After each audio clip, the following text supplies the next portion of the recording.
आज से रेलवे के सामान्य ज्ञान के पीवाईक्यूज के लगभग 9 से 10 हज़ार प्रश्नों की सीरीज चालू हो रही है। इसमें हम 2018 से 22 तक रेलवे में जो भी प्रश्न पूछे गए हैं और इवन हम 2024 में जो एग्ज़ाम लिए गए हैं उनको भी सम्मिलित करेंगे। कुल 10,000 प्रश्नों तक हम जाएंगे और इसकी यह पहली वीडियो है।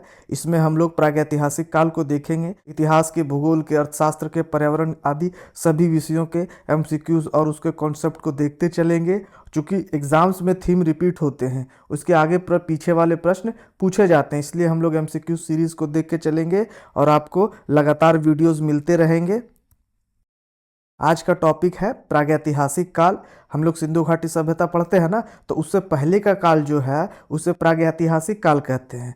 प्रागैतिहासिक काल क्यों कहते हैं? क्योंकि उस समय का लिखित साक्ष्य हमारे पास नहीं है। तो नहीं है तो कैसे पढ़ेंगे? तो उसको हम लोग पढ़ते हैं पुरातात्विक साक्ष्य जो हमें मिलता है। ठीक है। सिंधु सभ्यता से पहले की सभ्यता पाषाण काल थी। उसमें पत्थर के औजार बनाए जाते थे, आग का जो है खोज हुआ था, पहिए बनाए गए थे। तो ये सब चीज़ें जो है साक्ष्य लिखित तो है नहीं, तो वो चीज़ को जो है हम लोग पढ़ेंगे आज।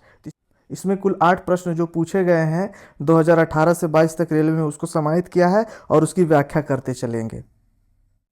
पहला प्रश्न है कि अद्य इतिहास डैश और इतिहास के बीच की अवधि है जिसके लिए हमारे पास बहुत कम लिखित रिकॉर्ड है। देखिए, पहली बात है इतिहास जो कि लिखित रिकॉर्ड है, ठीक है, और एक है प्रागैतिहास जहां लिखित रिकॉर्ड नहीं है। तो इतिहास और प्रागैतिहास के बीच का जो संक्रमण काल है जिसके लिए हमारे पास बहुत कम लिखित रिकॉर्ड हैं और जिन्हें ठीक से पढ़ा भी नहीं जा सकता है, उन्हें अद्य इतिहास कहा जाता है। ठीक है, तो प्रश्न पर आइए। अद्य इतिहास प्रागैतिहास और इतिहास के बीच की अवधि है जिसके लिए हमारे पास बहुत कम लिखित रिकॉर्ड है। यह सवाल आरआरबी ग्रुप डी 2018 में पूछा गया था। तो हम लोग क्या कहेंगे कि प्रागैतिहासिक काल यानी कि जहां लिखित इतिहास नहीं है और जहां लिखित इतिहास है उसके बीच की कड़ी कौन सी है? अद्य इतिहास है। ठीक है। अद्य इतिहास में मुख्य रूप से क्या आता है? मुख्य रूप से पाषाण काल आते हैं, है ना। पाषाण काल भी 3 प्रकार के होते हैं, पूरा पाषाण काल, मध्य पाषाण काल और नव पाषाण काल। खेतीबाड़ी कब हमने सीखा? तो नव पाषाण काल में सीखा। पशुपालन के प्रारंभिक साक्ष्य कब मिलते हैं? मध्य पाषाण काल में मिलते हैं। राजस्थान के आदमगढ़ और राजस्थान के बागौर से हमें पशुपालन के प्राचीनतम साक्ष्य मिले हैं। ठीक है। कि मानव ने आग का आविष्कार कब किया? तो नव पाषाण काल में किया। अस्थाई बसावट जो मेहरगढ़ में है, पाकिस्तान के, अभी वर्तमान पाकिस्तान के मेहरगढ़ में जो है, मेहरगढ़, मेहरानगढ़ नहीं मेहरगढ़ है, वहाँ स्थायी बसावट के साक्ष्य मिलते हैं। ठीक है। पहिए का आविष्कार जो है इसी काल में, नव पाषाण काल में हुआ था। आदि मानव ने सर्वप्रथम धातु के रूप में तांबे का इस्तेमाल किया था नव पाषाण काल में। अनाज के भंडार के लिए मृदभांड भी नव पाषाण काल में बनाए थे, है ना। मतलब खेती करना सीख गया, मूल बात यही थी। आग का भी आविष्कार हो गया है इसी काल में। मध्य पाषाण काल में हमने क्या पढ़ा? पशुपालन के साक्ष्य मिलते हैं, प्राचीनतम साक्ष्य। पूरा पाषाण काल में क्या होता है कि यह वह समय है प्रागैतिहासिक काल का जब मानव ने पत्थर के औजार बनाना शुरू किया था। पाषाण काल ही है कि पत्थर के औजार रहेंगे। पूरा पाषाण काल में पत्थर के औजार कम नुकीले होते थे, नव पाषाण काल आते आते बहुत ज़्यादा नुकीले होने लगे। पूरा पाषाण काल में क्या था कि धरती बर्फ से ढकी थी। हम लोग क्लाइमेट चेंज पढ़ते हैं ना, तो पृथ्वी में क्या हुआ था कि हिम के युग जो है, हिम युग आते रहते थे। एक हिम युग आया, बहुत ठंड पड़ा, उसके बाद फिर ग्लोबल वार्मिंग हुई, फिर हिम युग आया, फिर ग्लोबल वार्मिंग हुई। तो धरती पर, पृथ्वी पर ये जो क्लाइमेट चेंज पढ़ते हैं, ग्लोबल वार्मिंग, ये कोई नया नहीं है, ये सदियों से होता आ रहा है। तो क्या पढ़ रहे थे हम कि इस युग में धरती बर्फ से ढकी हुई थी। कब ढकी हुई थी? तो पूरा पाषाण काल में। भारतीय पूरा पाषाण काल को मानव द्वारा इस्तेमाल किए जाने वाले पत्थर के औजार के स्वरूप और जलवायु में होने वाले परिवर्तन के आधार पर 3 आधार पर बांटा गया है: निम्न पूरा पाषाण काल, मध्य पूरा पाषाण काल और उच्च पूरा पाषाण काल।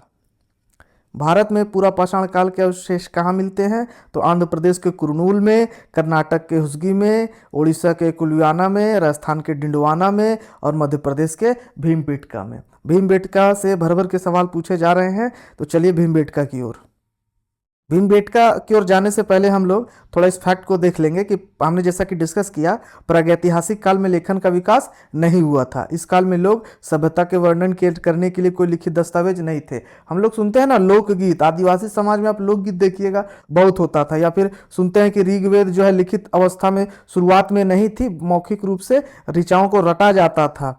है ना। तो वो उसी समय जो है उन लोग विकसित कर रहे थे धीरे धीरे। तो मौखिक रूप से इनकी सभ्यता चली, बाद में लिखित अवस्था में इतिहास में दर्ज होता है, लेकिन प्रागैतिहासिक काल में कोई लिखित साक्ष्य नहीं है। और प्रागैतिहासिक काल के उदाहरण क्या है, तो पूरा पाषाण काल, मध्य पाषाण काल और नवपाषाण काल। ठीक है। उसके बाद क्या आता है, अर्ध ऐतिहासिक काल। इसमें लिखने की कला तो विकसित हुई, लेकिन उसे पूर्ण रूप से पढ़ा नहीं जा सकता भाई, वो चिन्ह के रूप में है। अब इसका क्या मतलब है कौन जानता है। आज हम लोग चिन्ह के रूप में यूज करते हैं ना, इसका मतलब हमें पता है, लेकिन मछली के लिए पता नहीं वो क्या बना दे, है ना। तो आने जाने के लिए हो सकता है वो ऐसा कोई चिन्ह बना दे। तो इस प्रकार हम इसे डिकोड नहीं कर पाए हैं। देखिए चीन की भाषा क्या है, चित्रात्मक भाषा। ये जो ऐसे ऐसे करके वो कुछ लिखते हैं ना चीन वाले, वे चित्रात्मक भाषा है। तो उसी प्रकार उस समय कोई चित्रात्मक भाषा थी जो पढ़ा नहीं जा सका है। उदाहरण क्या है, तो सिंधु घाटी सभ्यता। देखिए ऐतिहासिक काल में हम लोग आते हैं तो क्या है, अशोक के शिलालेख ऐतिहासिक काल में गिने जाएंगे। अब आते हैं पाषाण युग में भीमबेटका की ओर, है ना। तो भीमबेटका गुफाओं में पाए जाने वाली चित्रकारी का सबसे सामान्य प्रसंग क्या था।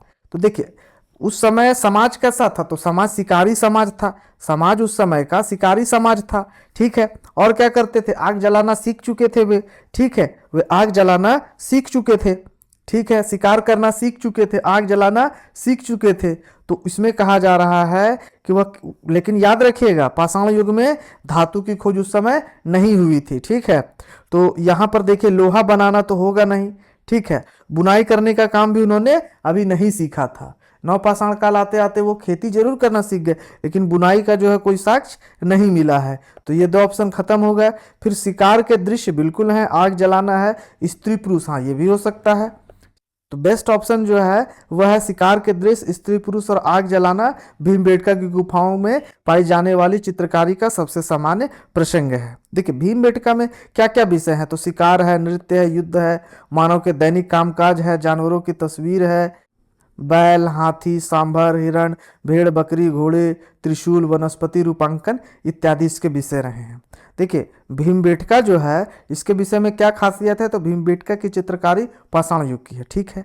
ये चित्र विश्व स्तर पर सबसे प्राचीन और अच्छी तरह से संरक्षित गुफाओं में से एक है। ठीक है। इन चित्रों में प्रयोग किए जा गए रंगों का मुख्य रंग क्या है, तो गेरुआ, लाल और सफेद रंग है। ठीक है। मैग्नीज, हेमेटाइट, लकड़ी के कोयले और जानवरों की चर्बी से मिले प्राकृतिक रंगों का इस्तेमाल किया जाता था। यह भी ठीक है। सबसे महत्वपूर्ण बात है कि वी एस वाकाणकर ने भीमबेटका की गुफाओं की खोज की थी। कब की थी, 1857 से 58 में। 1857-58 में भीमबेटका की खोज किसने की थी, तो वी.एस. वाकाणकर ने की थी। यह मोस्ट इंपॉर्टेंट है, इसको याद रखिएगा। ठीक है। देखिए क्या हो रहा था कि रेलगाड़ी से वी.एस. वाकाणकर जा रहे थे, तभी उन्होंने भीमबेटका की गुफाओं को दूर से देखा और उनके मन में कुछ कुतूहल, जिज्ञासा जागी और वह वहीं आगे जाकर के अगले स्टॉप पर उतर गए और फिर वे भीमबेटका की गुफाओं की ओर गए और वहां जाकर के उन्होंने इतिहास रच दिया। अगला बिंदु है कि इसे वर्ष 2003 में यूनेस्को विश्व धरोहर स्थल घोषित किया गया था। 2003 में यूनेस्को ने विश्व धरोहर स्थल घोषित किया था। देखिए भीमबेटका में क्या है, विभिन्न कालखंड के लोग जो है वहां पर रहे। ठीक है। तो उस आधार पर जो है यहाँ उच्च पाषाण काल, ताम्र पाषाणकर और शुरुआती स्तर के लोग वहां पे रहे थे। कुल मिला के ये बात है। सबसे इंपॉर्टेंट क्या है, तो 2003 में यूनेस्को ने इसे विश्व धरोहर स्थल घोषित किया था और वी.एस. वाकाणकर ने इसकी खोज की थी। ठीक है। यह कहां पर है, तो मध्य प्रदेश के रायसेन जिले में है। देखिए भीमबेटका की गुफा की पेंटिंग लगभग 30,000 साल पुरानी मानी जाती है। सदियों पहले रॉक शेल्टर, जो मनुष्य के लिए घर थे, भाई उस समय घर बनाने की मनुष्य के पास उत्कृष्ट पद्धति नहीं थी, तो वो गुफाओं कंदराओं में रहते थे। पर ये जो पत्थर के गुफा होते थे वो बहुत ही अच्छे आश्रय हुआ करते थे। ठीक है। तो यह जब बनाया गया पेंटिंग, वह 30,000 साल पुराने थे। इनके आसपास एक समृद्ध वनस्पति जीव वास्तव में भीमबेटका के हमारे शुरुआती पूर्वजों में से एक उपहार बनाते हैं। पता कहाँ है, तो भाई रायसेन जिले मध्य प्रदेश में है भीमबेटका की गुफाएं। ठीक है। ये फोटोज हैं भीमबेटका की गुफाओं की। अब ध्यान से देखिए, ये जानवर के चित्र बनाए गए हैं। यहाँ ये चित्र बनाए गए हैं। ये चित्र शिकार करता हुआ है। ध्यान से देखिए, कुछ लोग आसपास जमा है ना। अगला सवाल है भीमबेटका क्षेत्र में प्राप्त प्रमुख ऐतिहासिक स्रोत क्या है। भीमबेटका क्षेत्र में प्राप्त प्रमुख ऐतिहासिक स्रोत क्या है। तो भाई क्या है प्रमुख ऐतिहासिक स्रोत। ऑप्शन है चट्टान के आश्रय की चित्रकारियां, पांडवों के राजभवन के अवशेष, भीम के प्रतिरूप में गढ़ी पहाड़ी की मुखाकृति, दीवार पर शिकार के दृश्य की नक्काशी। तो देखिए भीमबेटका हम लोग जानते हैं चट्टान के आश्रय एवं चित्रकारियां। अगला सवाल है एडेक्कल, भीमबेटका और लखुडियार की गुफाओं में कौन कौन से कलात्मक क्रियाकलाप समान है। देखिए एडक्कल, भीमबेटका और लखुडियार जो हैं वह तीनों एक ही विषय से संबंधित है। ठीक है, किस विषय से संबंधित है तो पाषाण युग के शैल चित्रों के सबूत हैं। ठीक, अब हम लोग भीमबेटका तो हमने पढ़ लिया, अब एडक्कल और लखुडियार के बारे में थोड़ा जान लेते हैं। देखिए यह भारत का नक्शा है, ठीक है, और यह दक्षिण भारत है। तो यहाँ पर जो ये आप चिन्ह देख रहे हैं पश्चिमी घाट पर, ये 3 डॉट हैं।